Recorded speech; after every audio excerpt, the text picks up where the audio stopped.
आप तुम्हारा मार्क्स ये 16 है, 16/20, यानी इसको राउंड ऑफ में वो 15.5 को राउंड ऑफ में उसको 16 माना गया, चलो 16 मार्क्स है। तो ये होता है राउंड ऑफ। अब राउंड ऑफ किया कैसे जाता है, राउंड ऑफ किया कैसे जाता है, कैसे उसको हम लोग मान लेते हैं, जैसे कि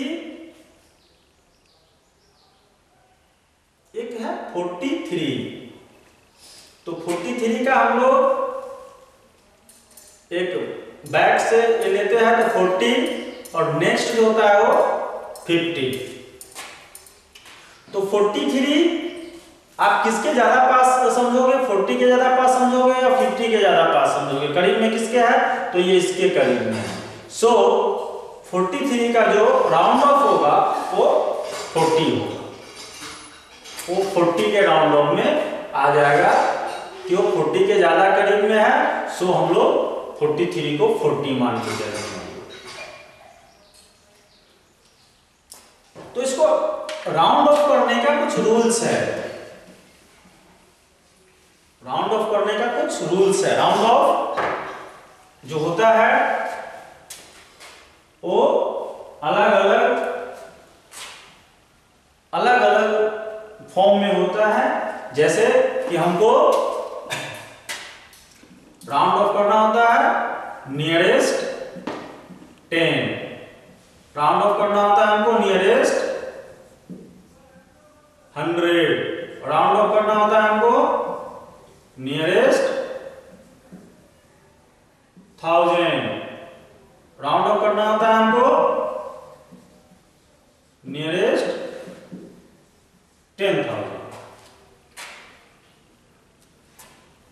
अब राउंड ऑफ करना होता है, जैसे आपको एक डिजिट हम लेते हैं 9674, अब इसको हमको राउंड ऑफ करना है, मान लो कि नियरेस्ट राउंड ऑफ करना है हमको, एक डिजिट हम ले लेते हैं 9684। अब इसको हमको राउंड ऑफ करना है नियरेस्ट 10 में, नियरेस्ट 10 में राउंड ऑफ करना है किसको, 9684 को। तो नियरेस्ट 10 के लिए नियरेस्ट 10 जो यानी कि जो टेंस पहले पे है उसको देखना है, और उसके बाद का जो डिजिट है उसको 0 करना है। तो 0 कब होगा, 0 होगा, और क्या इसमें चेंजेस हो गए उसको ध्यान में देना है। जब आप नियरेस्ट 10 को देखना है तो आप 10 को देखोगे, 10 पहले के डिजिट को देखोगे, और उसके बाद के डिजिट को भी देखोगे। नियरेस्ट 10 जब करना होता है तो नियरेस्ट 10 के बाद के डिजिट को, नियरेस्ट 10 में टेंस पैलेस में 8 है और 8 के बाद का डिजिट 4 है, तो इसको देखना है। तो ये डिजिट ये यदि आपको 0 से लेकर के यदि 4 तक होगा तो ये जो इसका जो 0 हो जाएगा, और 5 to 9 जब होगा तो एक 1 पॉइंट जो है इसमें प्लस हो जाएगा, यानी इसको +1 करके यहाँ पे हम लोग लिखेंगे। तो जैसे आप यहां देख रहे हो कि 4 है, और ये जो 4 है वो 5 से बिलो है, तो हम जो है 9, 6, 8 और उधर का जो वैल्यू भी बिलो होता है तो वो 0 हो जाएगा। तो नियरेस्ट 10 में 9680 हो जाएगा।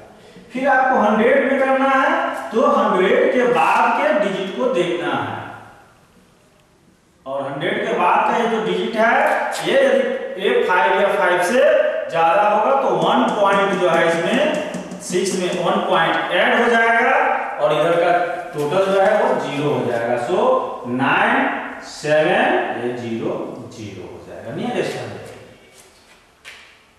नाउ नियरेस्ट 1000, नियरेस्ट 1000 में हम लोग 1s, 10s, 100s, 1000 पे आते हैं, और 1000 पे 9000 है, और 9000 के बाद का डिजिट को देखते हैं तो आपको 6 आता है।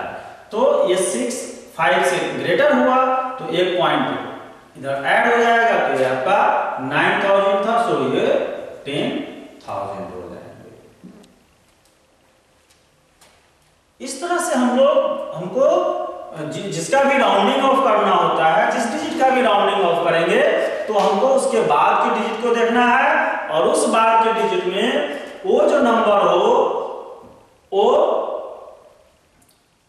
मतलब 0 से 4 रहेगा तो उसका वैल्यू 0 हो जाएगा, एंड 5 to 9 आएगा तो उसमें हम लोग 1 पॉइंट प्लस करके जो जिधर हमको नियरेस्ट जो लेना है उसमें 1 पॉइंट प्लस कर देते हैं, और उस तरह से हम लोग उसका नियरेस्ट हम लोग निकालते हैं।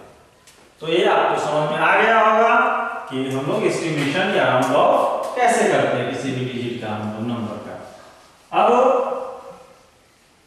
Now we comes to the next topic,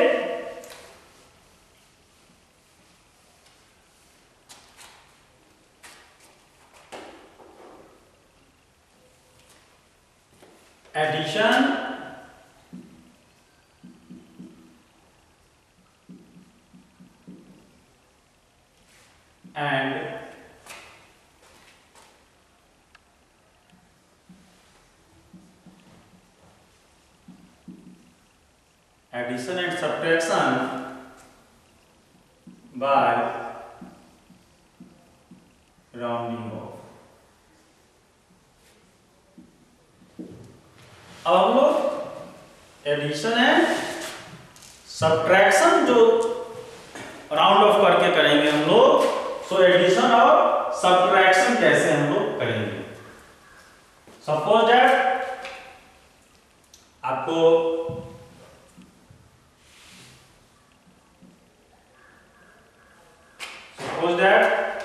आपको ऐड करने हैं राउंड ऑफ करके, जैसे 32 प्लस 23। तो जब आप इसको राउंड ऑफ करोगे तो आप इसको आराम से 32 है तो आप इसको 30 मानोगे, 23 है तो 20 मानोगे, इसको आराम से आप बोल सकते हो कि इसका जो एस्टिमेटेड सम होगा वो 50 होगा। इस तरह से हम लोग ये छोटे छोटे डिजिट का हम लोग एस्टिमेटेड सम करते हैं। लेकिन जब आपका डिजिट बड़ा हो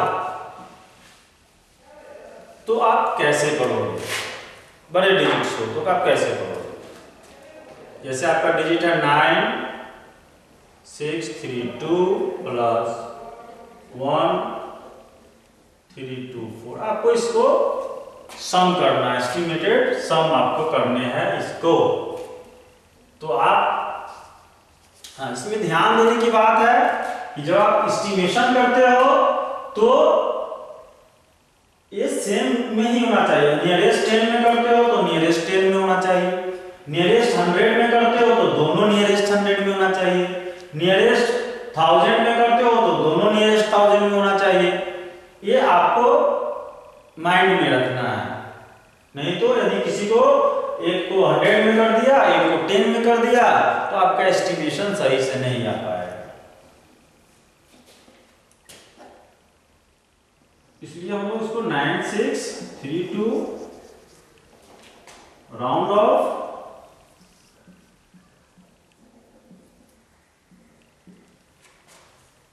नियरेस्ट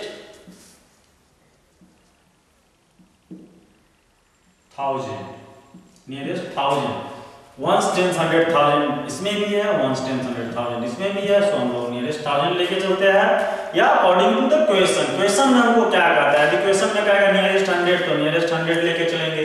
यदि क्वेश्चन में हमको कहेगा कि नियरेस्ट 1000 करना है तो we will do nearest 1000। So round off nearest 1000 will be 1000 और 6, so what will we write? We will write 10,000 and 1324 round off nearest 1000 1324। तो 1000 के बाद आपका 3 है, सो ये सब 0 हो जाएगा, ये 1 है तो यहाँ पे हो जाएगा आपको 1000। अब आपका इसको क्या करना है, सम करना है। तो आप सम कर दो, ये हो जाएगा 10,000 और ये आपका हो जाएगा 1000 and now you add 0 0 0 1 1 11,000. So estimated sum is 11,000. लेकिन जब आपको एस्टिमेशन करना है तो इस बात को ध्यान में रख के करना है कि हमको किस में करना है, क्वेश्चन क्या कह रहा है। क्वेश्चन यदि हमको कहता है कि 1000 में करो तो 1000 में करो, 100 में करना है तो 100 में करो, टेंस में करना है टेंस में करो, और यदि नहीं दिया हो तो नहीं जब दिया होगा तो आप अपना माइंड वहां यूज करोगे कि हम किस में ले जाए इसको। अब जैसे यहाँ पे 1 10 100 1000 है तो 1000 में, यहाँ भी 1000 है तो 1000 में कर रहा है, इसको हम 10,000 में नहीं कर सकते हैं, तो हम दोनों को 1000 में करेंगे। Okay, so this is addition of numbers by rounding off.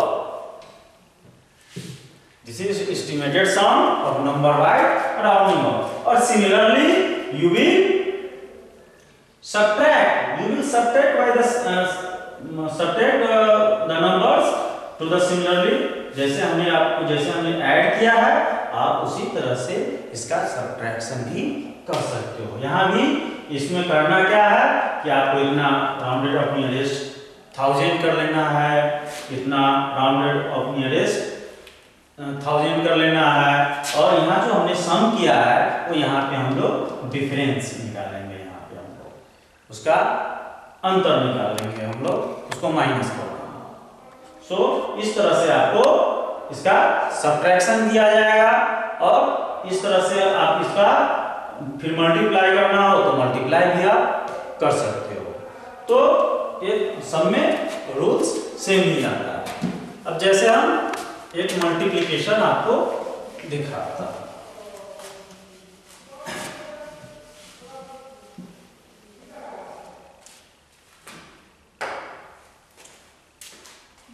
Multiplication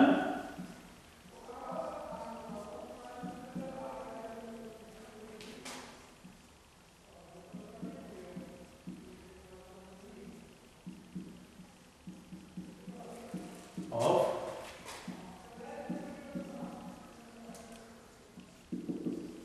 numbers. Suppose that 4 6 3 5 into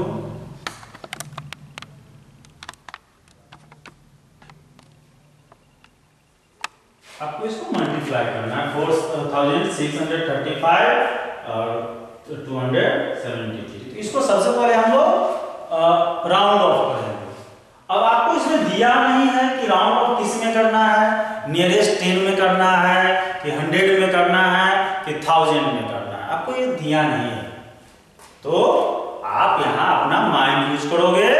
अब यहाँ क्या करेंगे, जैसे आप 1 10 100 और 1000, यहाँ 1000 तक दिया है और यहाँ 1 10 100 तक ही दिया हुआ है, तो हम इसको 1000 में नहीं कर सकते हैं। 1000 में करेंगे तो हमारा एस्टिमेशन रॉन्ग हो जाएगा।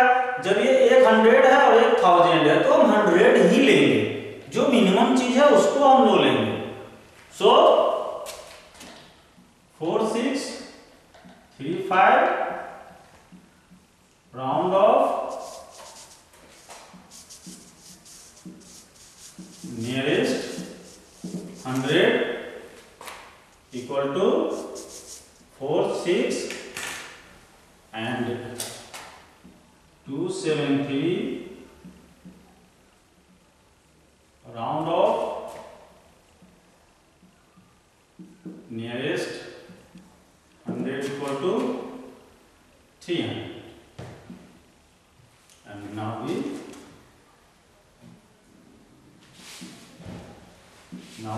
multiply 4 6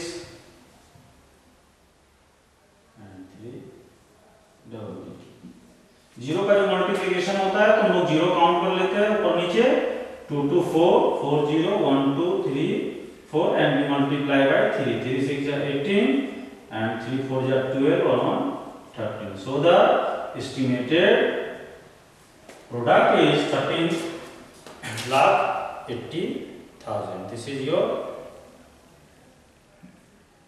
multiplication of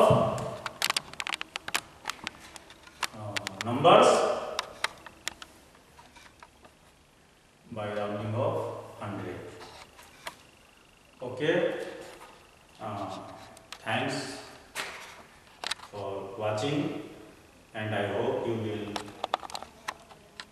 learn it very well at your home. Again. Now I come to the topic Roman numerals. You all already studied in previous classes, but now I again remind you in class 6 Roman numerals. ये Roman numerals जो होते हैं, यानी कि हम लोग जो number को लिखते हैं उसको अलग अलग तरीकों में लिखते हैं। जैसे हम लोग ऐसा 68, सपोज दैट 68 हमने लिखा, तो ये हिंदू अरबिक न्यूमरल्स है, और इसी को एक रोमन में लिखा जाता है। तो रोमन ये हमारे डेली लाइफ में इसका कुछ यूजेज है। जैसे इसका यूज हम लोग कहाँ करते हैं, तो आप जैसे वॉच है, घड़ी है, घड़ी में देखते होंगे और रोमन में लिखा होता है। आपके बुक्स के टेक्स्ट बुक में क्वेश्चन होता है, उसमें रोमन नंबर का प्रयोग होता है। तो यहाँ होता ये है, मतलब कि हमको समझना इस चीज को है कि हम इसको लिखते कैसे हैं। जैसे आपको 1 लिखना है, तो 1 2 3 4 5 6 7 8 9 and 10। तो 1 के लिए क्या लिखते हैं, हम आई लिखते हैं। 2 के लिए क्या लिखते हैं, डबल आई लिखते हैं हम लोग। 3 के लिए ट्रिपल, 4 के लिए। अब कोई भी इसमें होता क्या है कि कोई भी जो सिंबल होता है उसको आप अधिक से अधिक, ज्यादा से ज्यादा आप उसको 3 टाइम ही रिपीट कर सकते हैं। 3 टाइम से ज्यादा रिपीट होता नहीं है, इसलिए 4, तो 4 के लिए हम लोग आई भी देते हैं। 5 के लिए हम लोग भी देते हैं। फिर आपको 6 है, तो 6 बना कैसे है, 6 बना है भी और आई से बना है। 5 और 1 6। 7 कैसे हो गया, 5 ये 7। 8 कैसे हुआ, 5 और 3। फिर अब हम लोग 3 टाइम से ज्यादा रिपीट तो कर नहीं सकते हैं। फिर 9 के लिए हम लोग आई और एक्स, और ये 10 के लिए एक्स। इसी तरह से हम लोग यदि 20 लिखना है तो डबल एक्स, 30 आपको लिखना है तो ट्रिपल एक्स, 40 लिखना है तो एक्स को आप 3 बार से ज्यादा की कोई भी जो सिंबल होता है वो 3 टाइम से ज्यादा रिपीट होता नहीं है। तो 40 के लिए हम लोग एक्स एल। फिर 50 हुआ तो एल, 60 हुआ तो एल एक्स, 70 हुआ तो एल एक्स एक्स, 80 हुआ तो आपको एल एक्स एक्स, 90 हुआ आपका तो एक्स सी। फिर 100 के लिए हम लोग सी, और 100 के बाद हम लोग 500, तो 500 के लिए हम लोग डी देते हैं, और देन 1000 के लिए हम लोग एम देते हैं। ये आपका ये रोमन नंबर्स में लिखने का सिंबल होगा, तरीका होगा। अब इसमें सबसे ये समझना है कि हमको कोई भी डिजिट को 3 टाइम से ज्यादा बार रिपीट करना नहीं है। तो और जो डिजिट है वो बनता कैसे है उस पे हमको ध्यान देना है, उसको समझना है कि जैसे हमने 6 बनाया तो 6 बना कैसे, 6 को भी क्यों लिखा गया, तो 6 जो है वो 5 और प्लस 1 से मिलके बना हुआ है। सो 5 के लिए भी और 1 के लिए आई, तो ये जाके 6 हो गया। जैसे आपने देखा 9 कैसे है, तो 9 का क्या है, वो पीछे हम लोग करेंगे तो 5 आता है और 4 आता है, तो वो नहीं, इसका 9 का जो नेक्स्ट क्लोज नंबर है 10, और 10 में से 1 माइनस हो गया। सो 10 के लिए हम लोग 10 में से 1 माइनस करके आता है, सो इसलिए हम लोग क्या करते हैं, आई को फर्स्ट में और एक्स को बाद में देते हैं कि ये दिखाता है कि ये 10 में से 1 माइनस हुआ तो आ जाके 9 हुआ। तो इसी का हम लोग प्रयोग करके हमको रोमन में जितना भी बड़ा से बड़ा नंबर्स को लिखना होता है तो हम लोग उसको लिख लेते हैं। जैसे अब जैसे आपको मान लीजिए कि 100 आपको 50 लिखना है तो 150 को कोएफिशिएंट एल कहेगा, चलो 150 हो गया। तो नहीं, this is wrong because we can't repeat L 3 times. हम लोग एल को 3 टाइम्स रिपीट नहीं कर सकते है ना, क्योंकि ये 150 के लिए हम लोग को क्या है कि 100 इसके पास इसके नजदीक का 100 है और ये 50 है। सो हम इसको हम लोग 100 और 50 सी, अब इसको हम लोग ये जो है ये रॉन्ग होता है। तो हमको रोमन में किसी भी नंबर्स को हमको लिखना होता है तो हम इसको क्या करते हैं, जैसे हमको 175 को लिखना है तो आपको बेहतर ये होगा कि आप इसको तोड़ कर आप लिखोगे। छोटे छोटे जो उसके अप्रॉक्स नंबर होते हैं उसको यदि आप तोड़ लोगे तो आपको आसानी होगा। जैसे 175 को 100 प्लस 70 और प्लस 5 ये कर लो तो आपको 100 का C, 70 का L X और 5 का V, तो 175 ये हो गया। और भी डिजिट आपको जो है लिखना हो आप इसी तरह से आप इसको लिख सकते हो। जैसे आपको लिखना है 94, तो 94 किससे बना है, 90 और प्लस 4, तो 90 को हम लोग क्या लिखते हैं, हम लोग XC और 4 के लिए क्या लिखते हैं हम लोग IV, और इसको हमने XC IV हो गया। तो इस तरह से आप लोग कोई भी रोमन नंबर आप बना सकते हो। तो this was Roman numerals for any numbers. Again thanks.